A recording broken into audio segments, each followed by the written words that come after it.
দাদু, কে কে কি হয়েছে দাদু? দাদু, বেলা 10টা বেজে গেছে, কিন্তু এখনো সূর্য ওঠেনি। হ্যাঁ, কি বলছিস?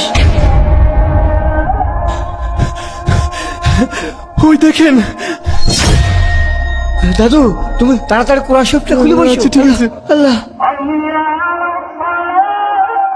বিশ্বাস করেন কিয়ামতের আগে একদিন এক রাতের মধ্যে এই কোরআনের সব পাতাগুলো আল্লাহ তুলে নেবে আসমানে। হে মানুষ, তোমাদের পালন কর্তাকে ভয় করো। নিশ্চয়ই কিয়ামতের প্রকম্পন এক ভয়ঙ্কর ব্যাপার। আজই হলো পৃথিবীর শেষ দিন।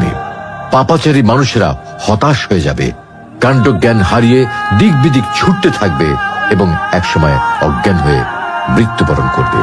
আল্লাহ রাব্বুল আলামিন আমাদের সকলকে পৃথিবীর শেষ দিনের ভয়াবহতা থেকে হেফাজত করুন।